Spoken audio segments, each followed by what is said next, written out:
Sarah, a tutor, Accountancy Learning, and in this video I'll be taking you through the Level 3 Business Awareness AAT Sample Paper 1 Task 3. So this task is about business structure and technology data security. So our first question then is identify which two of the following are key features of cloud accounting. So we're looking for two answers to this question, and we're given secure local backup, availability of apps and plugins, restricted mobile access to information, and enables access to large networks. So for cloud accounting then, secure local backup. So the key word in this bit here is local. So you may automatically think, oh, cloud accounting, backup, everything's sort of all secure and backed up, but cloud accounting isn't local. So that's not going to be one of our answers. Availability of apps and plugins. So this is absolutely true. They are key features of cloud accounting. Restricted mobile access to information. So this wouldn't be one of our answers because the idea of cloud accounting is that it can be accessed from anywhere, which then leaves our last one, enables access to large networks, which is true for the key features of cloud accounting. Next then, we need to identify which one of the following is a benefit of cloud accounting. So reduced data collection. So that wouldn't be a benefit of cloud accounting because actually it improves data collection. So we won't be choosing that one. Data is updated in real time. So one of the benefits of cloud accounting is that the data is live. So all the information going in there, you can see how that's updated in real time. So that's going to be our answer to this question. But just to cover off the last two, increased data security. So there will be security measures with cloud accounting, but it doesn't necessarily, it means it's increased. And obviously a one-off investment cost. There will always be some sort of maintenance cost or subscriptions or licenses. So this would not be a benefit of cloud accounting. Part B then, complete each of the following statements about cloud accounting. So the first one, cloud accounting software has had an impact on the role of the accountant because transactions are now, and we're given a drop down there, which enables the accountant to focus on analysis work and decision making.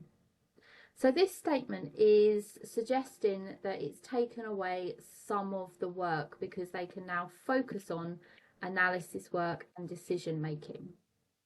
So they're not doing as much transactional stuff, which means the systems are now automated. So there's a lot that cloud accounting software can do on an automated basis. The next statement is challenges can be faced when sharing information with stakeholders due to, then we've got three options: increased security settings, sharing out of date data, or using different software. So the answer to this is using different software because different stakeholders may use different software and therefore it could be a challenge in order to share the information with all of those stakeholders.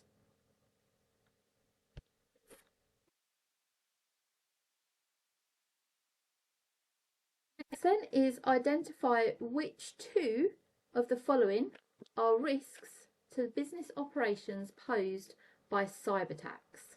So we're looking risk to business operation posed by cyber attacks. So if we have had, or if we have been a victim of cyber attacks, it means that we may well lose our customer data.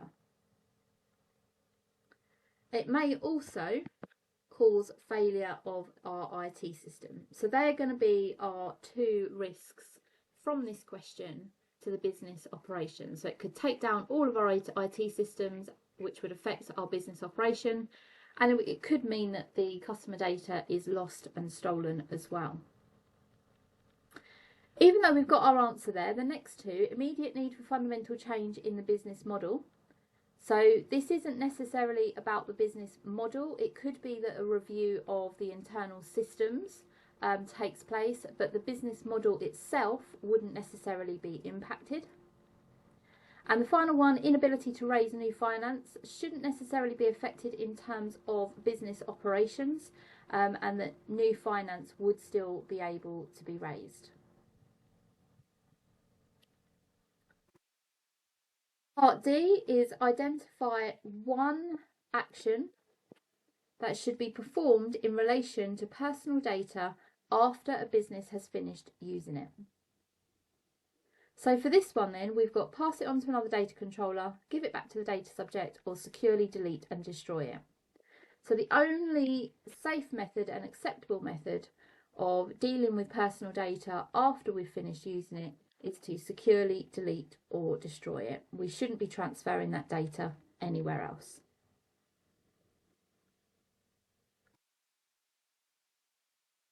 Part E, we have identify which two of the following are valid principles of data protection.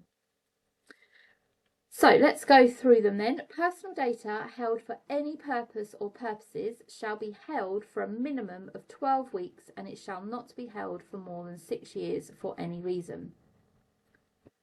So there is no time restriction, but it mustn't be kept for any longer than necessary.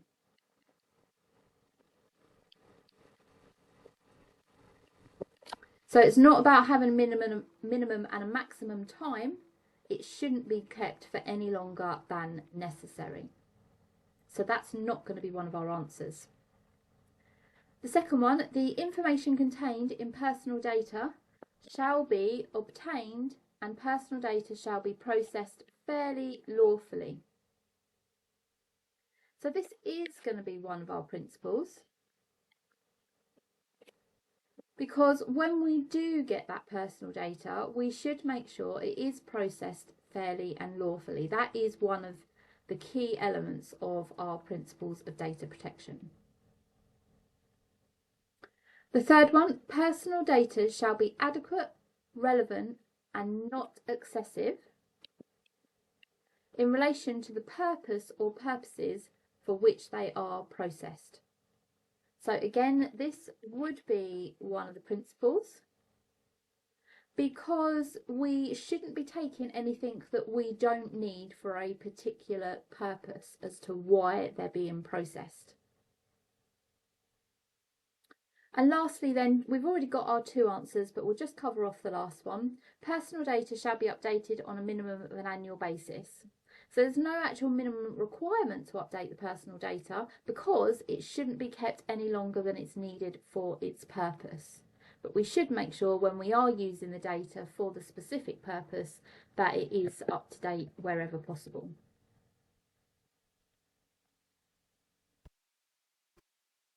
F. Complete the following statement about data breach. If a business owner breaches data protection legislation, they will be, and we've got 3 options there. So a breach of data protection will incur a fine, and that fine for a data breach is the greater of 17.5 million or 4% of an annual global turnover.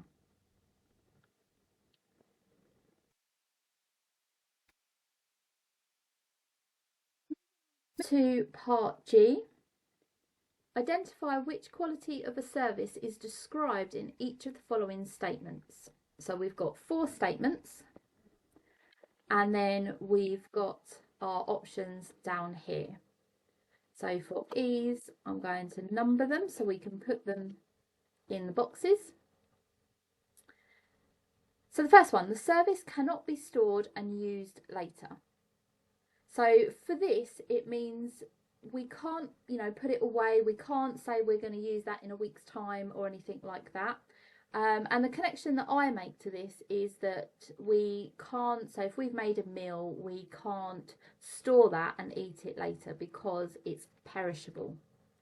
So this is going to be the quality of perishability.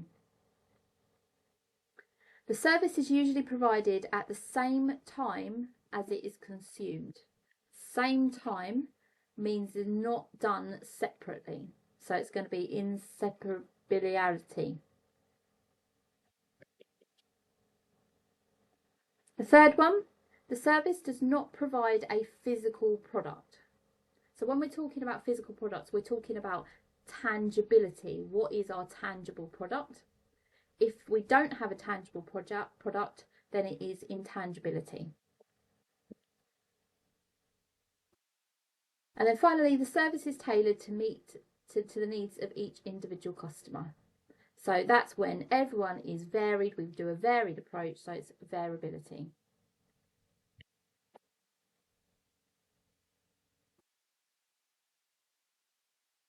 Then the final part to this task is Bales Limited is purchasing a new machine and are considering how they should fund the purchase. Identify the funding source that each of the following characteristics relates to. So when we're looking at these characteristics, our working capital is the difference between our current assets and our current liabilities. So that's when our goods and services are bought and sold. A loan is when we have borrowed money to be repaid. And the capital introduced is an investment into the company.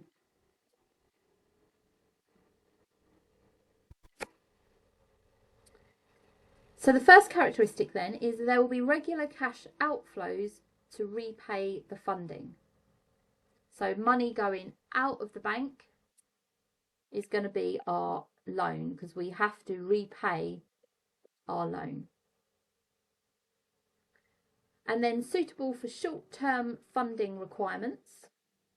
So if capital was being introduced, that would be a more longer-term investment. It's usually a more significant value of money, and it would usually be looking for longer-term processes in order to create a return on that investment. So we're not going to be looking at capital. Again, loans could be a longer-term investment depending on how much has been borrowed. So actually it's the working capital cycle as long as it's sufficient and doesn't affect